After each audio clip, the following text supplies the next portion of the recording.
Did you know that the Ottoman Empire was once ruled by a sultan who ordered his concubines to be weighed and did bad things to those he considered too heavy? This is no legend. This is the true story of Ibrahim I, better known as Ibrahim the Mad. He didn't just lose his mind. He turned the imperial palace into a theater of terror, where one man's whim sealed the fate of hundreds. Who was he, really? A victim of a cruel childhood or a tyrant by birth? From forgotten prisoner in the harem to bloody ruler on the throne. This is the story of how one man's unraveling mind brought an empire to the brink. And no, this isn't fiction. This is Ottoman history, and it's far scarier than any drama series. Ibrahim came into this world not in glory, but in fear. Born on November 5, 1615 in Istanbul, the son of Sultan Ahmed I and one of his concubines, Hadisi Turhan, he was never meant to shine. From the very beginning, he learned what it meant to be expendable in a family where your brother could become your executioner and your mother your only shield. His childhood was spent in the caves. Not a cafe, as one might think, but a dark, sealed chamber deep within the Topkapi Palace. This was where potential heirs to the throne were kept under lock and key. No windows, no freedom, no hope.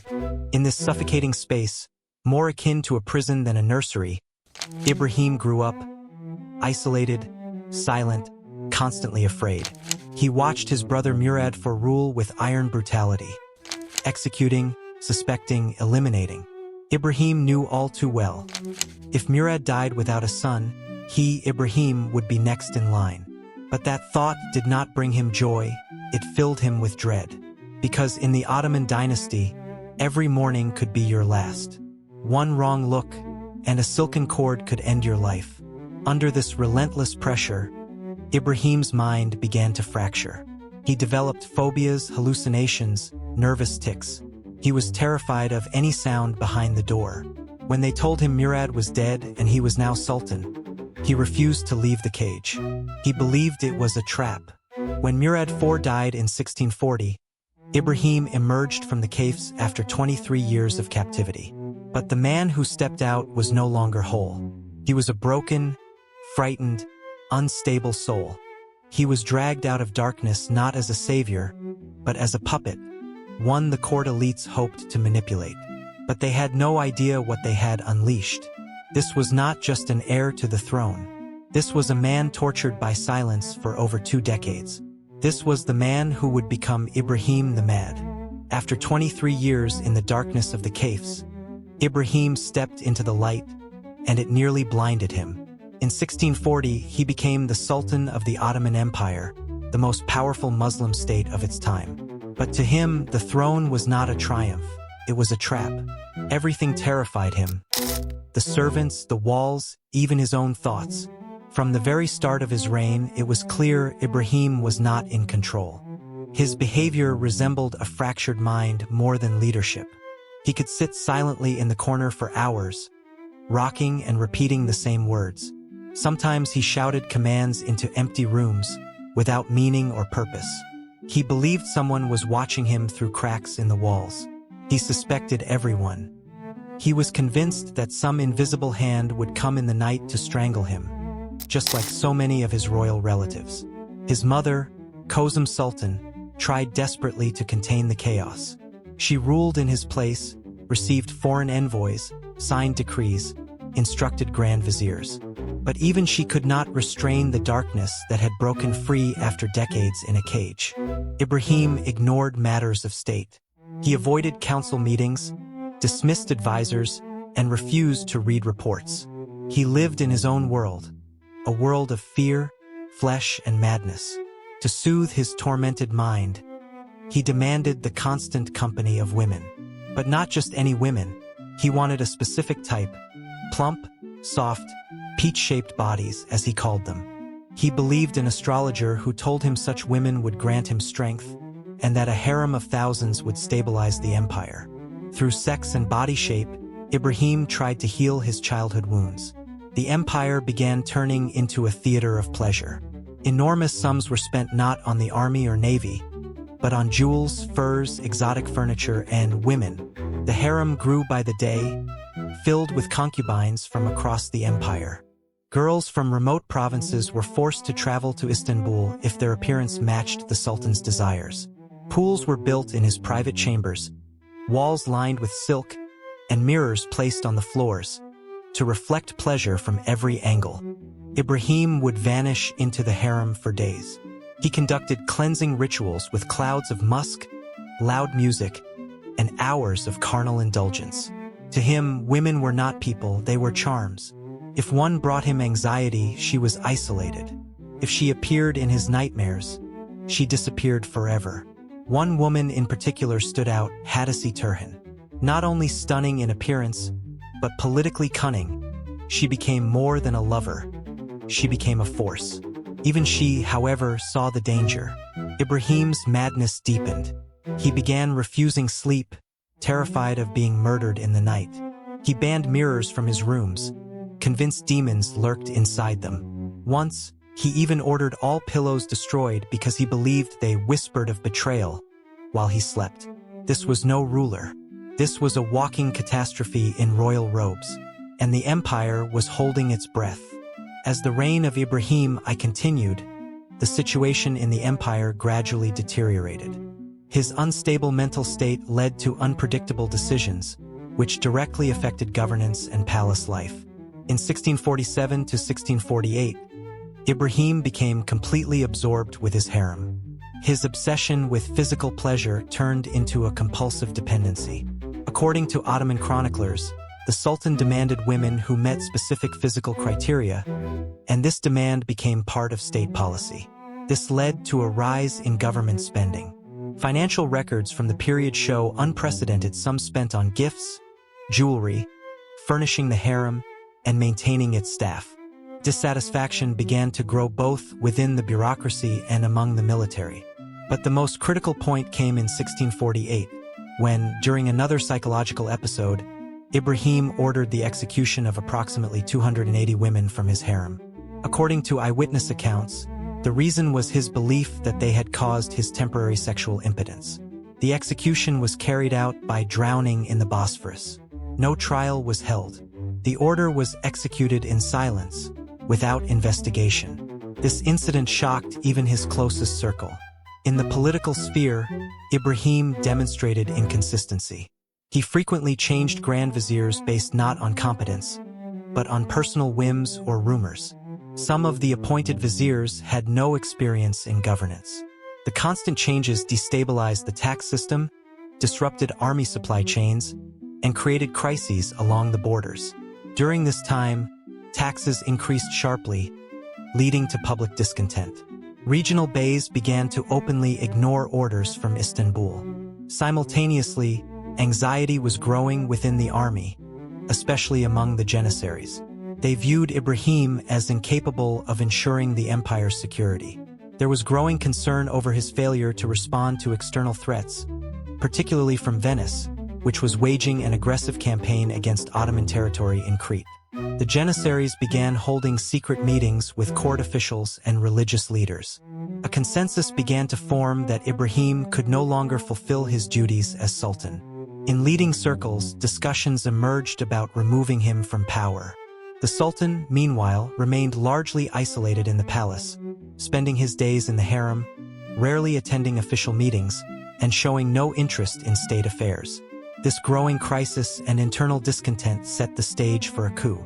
The following events would lead to Ibrahim's arrest and a shift in imperial power. By July 1648, the political crisis had reached its peak. The Janissaries, who held decisive power in the state, with the support of influential ulama and administrative figures, decided to remove Ibrahim I from the throne. The reasons included his destructive behavior, neglect of state affairs, the threat of internal destabilization, and growing vulnerability to external enemies. On August 15, 1648, a group of Janissaries stormed the Topkapi Palace. There was no resistance. Ibrahim was arrested without incident.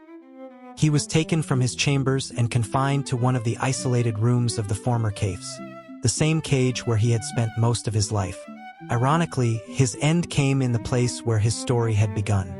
At this time, Koprulu Mehmed Pasha was appointed as Grand Vizier. The new administration formed a council to decide the fate of the deposed sultan. While some members of the religious elite supported lifelong imprisonment, the Janissaries insisted on execution, arguing that it was necessary to restore state stability. On August 18, 1648, 3 days after his arrest, Ibrahim was strangled in prison. The execution was carried out by the palace's official executioner. No public announcement was made, but the news spread quickly throughout the empire. He was 32 years old. Ottoman historians regard the reign of Ibrahim I as one of the most disastrous in the dynasty's history. His mental instability, fiscal irresponsibility, and political apathy led to chaos in governance. His actions became a catalyst for reforms in the following decades, particularly the strengthening of the role of grand viziers and the development of a more centralized model of rule. After Ibrahim's death, his 6-year-old son Mehmed IV was placed on the throne. Real power once again fell into the hands of his grandmother, Sultan. She attempted to correct the mistakes of previous years, but the empire required significant time to recover from the consequences of Ibrahim the Mad's reign.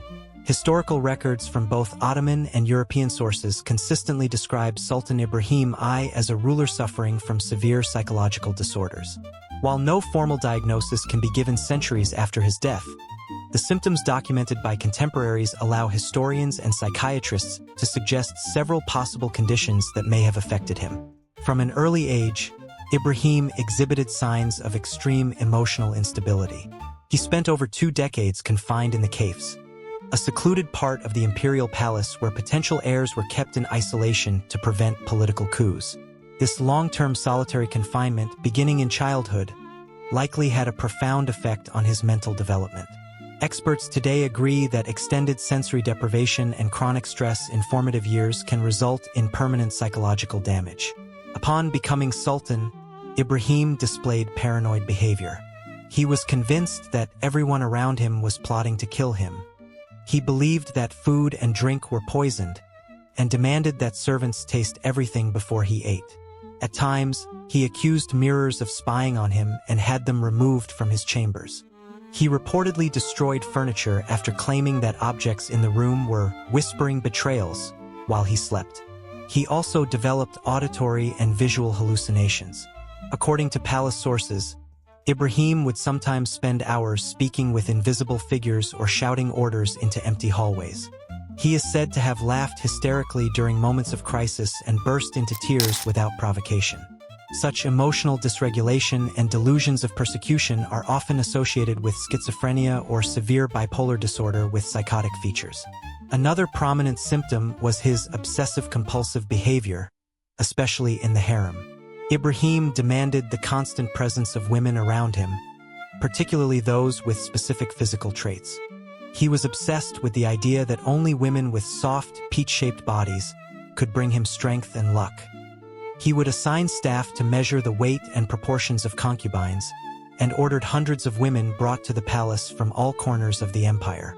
His fixation on purification rituals became increasingly strange. He often requested that rooms be fumigated with exotic spices and musks to cleanse the air of betrayal. Servants were required to speak in whispers and avoid looking directly at him. Some were even forced to crawl in his presence. On more than one occasion, he commanded that all the pillows in his chamber be burned because he claimed they were possessed. Sleep disturbances were another recurring issue. Ibrahim frequently refused to sleep for days, fearing assassination during the night.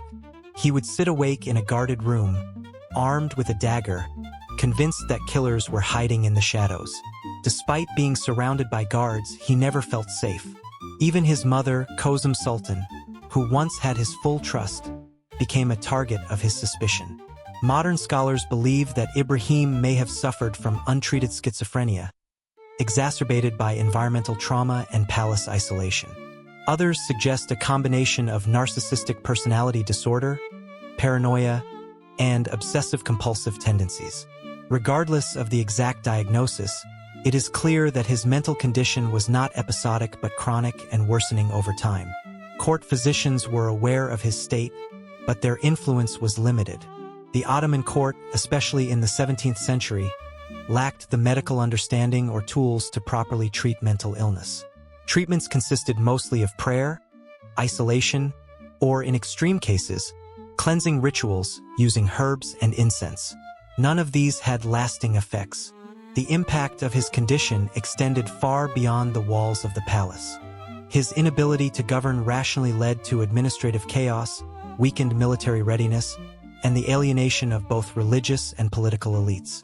Ultimately, his mental instability became one of the main justifications used by the Janissaries and religious leaders to legitimize his removal from power.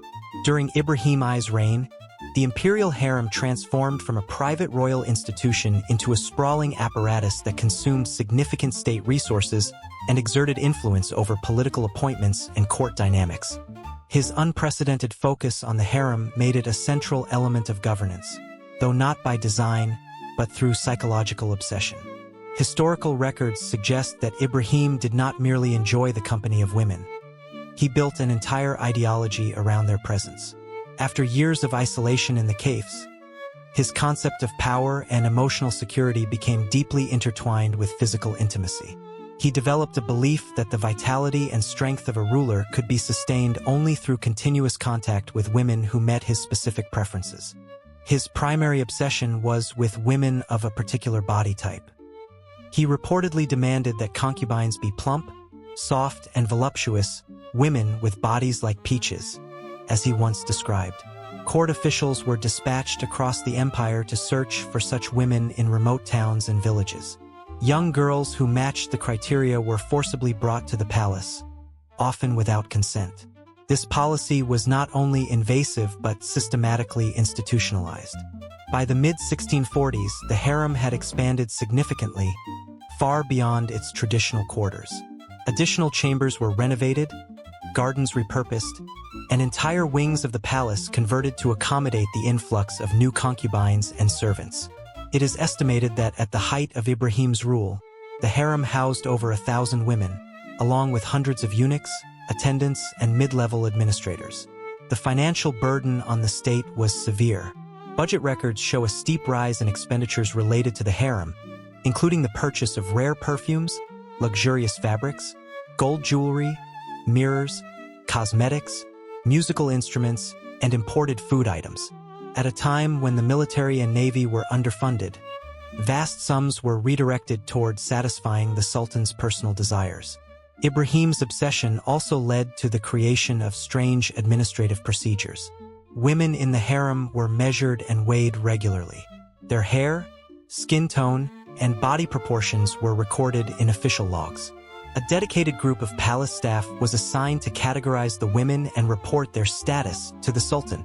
Some concubines were promoted based not on intelligence or charm, but on physical criteria alone.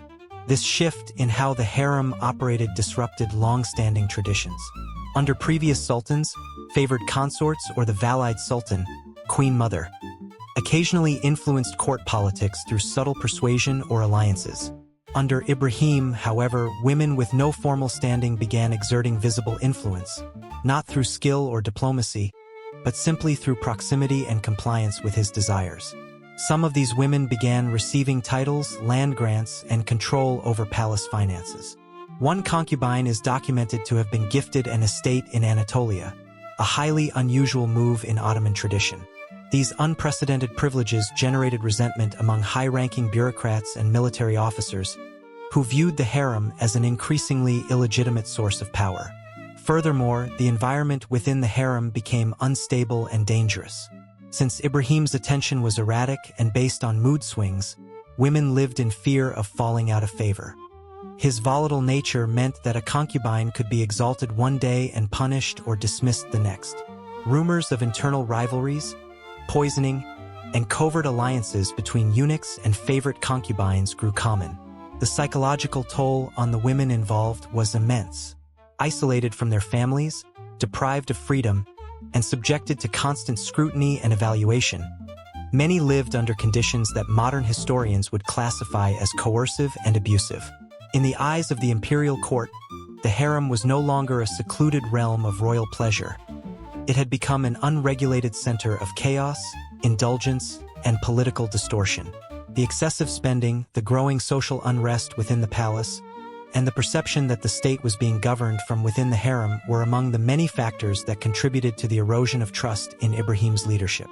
By mid-1648, the Ottoman court had descended into paralysis.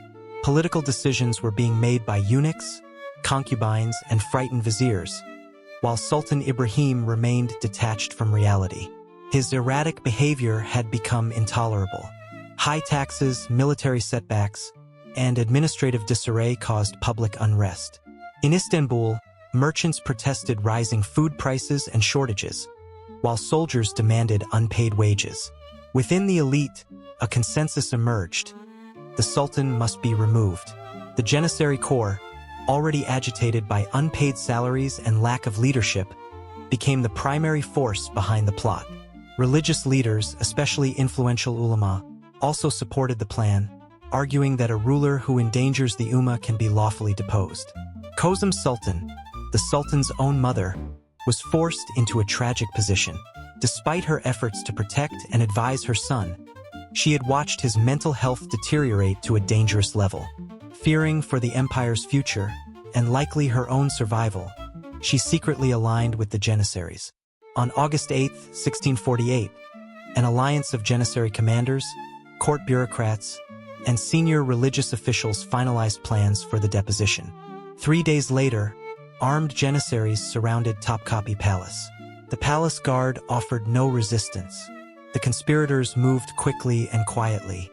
Ibrahim was in his private quarters, attended by eunuchs, when the soldiers entered. Eyewitnesses recorded that Ibrahim did not resist arrest. He appeared confused and agitated, asking if it was a dream or another punishment. He was taken to the cafes, the same secluded part of the palace where he had spent over 20 years as a prince. His 6-year-old son, Mehmed IV, was declared the new sultan that same day. For 3 days, debates raged within the Divan Imperial Council over what to do with the deposed ruler. Some favored exile or permanent confinement, but the Janissaries demanded execution. Their reasoning was pragmatic. As long as Ibrahim lived, he could be used by factions to challenge Mehmed's rule. Stability, they argued, required finality. On August 18, 1648, palace officials received the order. Ibrahim was strangled in his cell by the chief executioner using a silk cord, the traditional method for executing royalty. His body was buried quietly in the Hagia Sophia courtyard, without ceremony. He was 32 years old. The aftermath of his death was complex. Though his son was now sultan, the true power belonged to regents, particularly Kozum Sultan. She sought to restore order, cut court expenses, and rebuild trust in the central administration. It would take years for the empire to recover from the damage of Ibrahim's reign. Historians today regard Ibrahim's rule as one of the darkest in Ottoman history. His psychological instability, coupled with unchecked access to power, created an unprecedented breakdown of governance. He was not a tyrant in the traditional sense. He enacted few deliberate political purges or wars. Instead, he ruled through confusion, fear, and impulse. Ironically, his tragic reign contributed to institutional reform. His deposition helped solidify the precedent that a mentally unfit ruler could be legally removed, something previously unthinkable. It also reinforced the role of the Grand Vizier as the practical center of power, diminishing the absolute role of the Sultan in the following decades. In Ottoman chronicles, he is remembered simply as Ibrahim the Mad. His reign lasted only 8 years, but its consequences reshaped the structure of the empire and left a cautionary legacy about the dangers of isolation, unchecked privilege, and mental illness in positions of absolute authority.